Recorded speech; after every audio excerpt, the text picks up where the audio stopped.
Well, hello, Jeff here with a new video. Who would have thought you would expect to see the big one at a South African road course?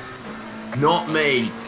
But anyway, we'll dissect the big one later on. But first of all, we will show you my best qualifying lap. So, the top guys and girls were doing 1 minute 40s. I could not do a 1 minute 40 to save myself in practice. Whether I was in the time trials or in the practice server the night before, you know, it was very tricky. But as you can see, I'll just get a bit of grass here. It didn't really hurt that much. As you can see, I'm 3/10 at the good. As we go into Sunset Corner, you know, it's one of those corners where you can just bang. It's like, surprisingly, you don't need to use as much brake as you think there. Braking hard there, you know, it's very easy to brake too late into this corner here. Sorry, I don't know the corner names for Kyalami except for two of them. Anyway, you don't want to hit these curves too hard or it will just bounce you off into the sand.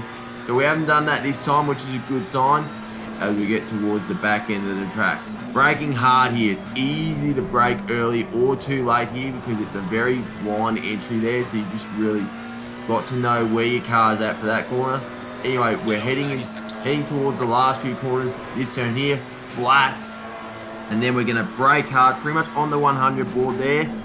Again, very easy to brake, way too late. We just get enough curb, and now we get into the most treacherous corner of the lot, the second last corner. Cheater, avoid the sausage curb of death on the right. Make sure you don't get any grass on the left, and then you brake nice and hard for the last turn. And let's see what we can muster here. So using plenty of curb, that's allowed, that's fine. And we would end up doing a 1 minute 40.9, and that is going to put us 10th on the grid. And I forgot to mention, this is round 2 of the sports car division of the Logitech McLaren G Challenge, hence why we're all using McLaren 720S. These white liveries, they're overridden in the broadcast, so they have nice papaya and blue Logitech G Challenge liveries, which unfortunately we can't use in game. But we're off, and it's not ideal. We're on the outside for turn 1 or turn 2, whatever you like to call it. So, you know, I thought about getting on the inside, but I didn't want to ruin somebody else's run behind. As you can see, we are 3 wide here as we're going to turn 2. Someone spins, and we try and take a boy action, and we just get a slight tap from behind, and all hell has broken loose, and we're now last. Let's dissect that, shall we? So, car number 19 is myself. So, the 27 has got the inside line, and he just bounces off the curb and gives me a slight tap, and look at this. Everyone else is causing their own havoc. The thing is, you don't want to be all the way on the outside out of turn 1 because, you know, the curb for turn 2 is just so brutal. You want to kind of get halfway on the track and then take the apex properly.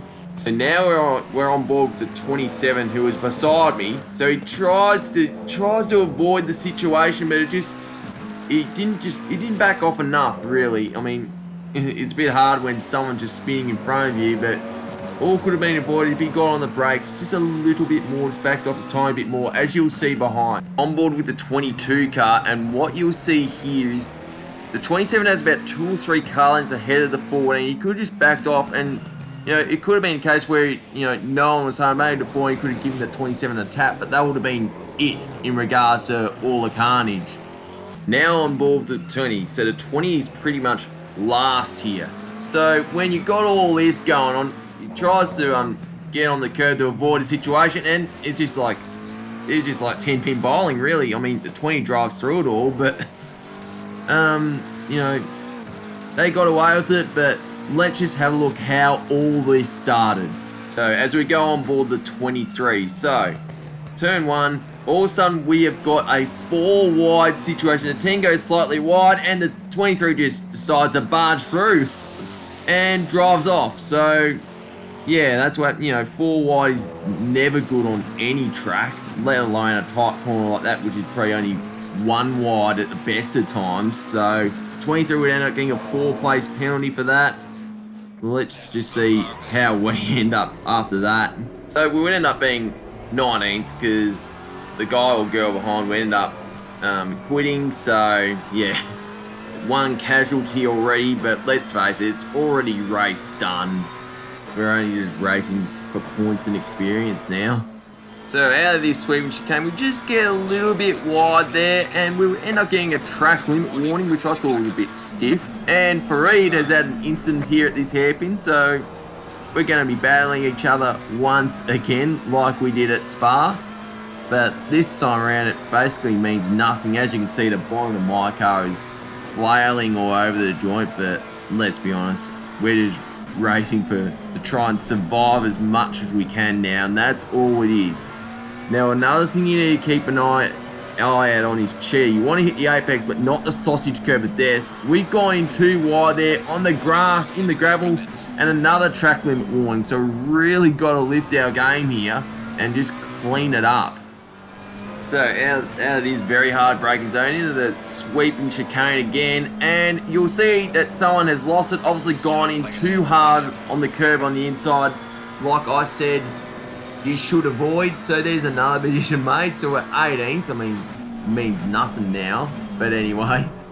So now we move forward to lap 4. I know it says 3 laps on the screen, but that's 3 laps completed, just for those who don't play ACC. But, you know, we talked about cheater, you know, whether that's hitting the sausage curve of death or going too wide. Someone has done that. He has spun. Khalid has gone off as well, and we're going to think about making a move around the outside on the last turn.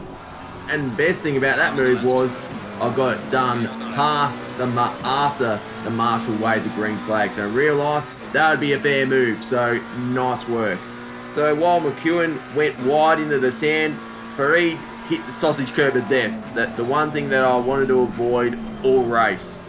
However, we talk about how treacherous cheater is. So this is the very next lap. So we're starting to run away from Fareed ever so slightly. However, we try and avoid the sausage curve of death. Too much power in Lagrange, and bang, we're in the fence. Pretty much the exact same thing McEwen did the lap before. Although I didn't spin this time, but now we've got severe damage. Look, because of that, the car's going to handle like a pig. There's McEwen coming out of the pit, so we're going to have to do the exact same thing. So yep, going around cheater again, we're going to have to pit, and we will end up losing a lap because of that. However, I did notice on the bottom left that you could decide not to change not to repair the bodywork damage. I forgot about that. Because maybe, just maybe, I would have been ahead of McEwen because of that. But again, we're just going to let Fareed know what could have been if I didn't have our battle later on. I mean, earlier on, because, you know, for the rest of it, you know, I was right behind Fareed, probably giving him a hard time. But anyway, there isn't much you can do after that now. While the leaders have gone our final lap, as you can see, we are right behind Fareed now. So it's a case of whether he's actually going to let me through, even though I'm a lap behind. But as you can see, you know, just letting him know I'm there, just letting him know what could have been if I didn't have my own wreck at cheater. Let's face it, we've all been ruined by the big one. So we brake hard into this turn here, and he obviously braked just a little too early. Obviously not intentional at all, not his fault. Maybe that's just his tyres. Well, let's face it, I would have fresher tyres than him, let's be honest, because we pitted. But that would be it for an extremely disappointing race, all because of a huge wreck at turn 2 on lap 1. Yeah, I made mistakes after that, but let's face it, I was a bit furious about all of that, to be honest. So yeah, there you have it. If you did like the video, I'd appreciate giving me a thumbs up. Leave a comment, let me know what you think. I'm definitely looking forward to the races later on, hoping for better luck. But if you do want to see more of my content, maybe consider subscribing and tapping the notification icon. Anyway, this is Jeff here. Happy racing. Cheers and goodbye.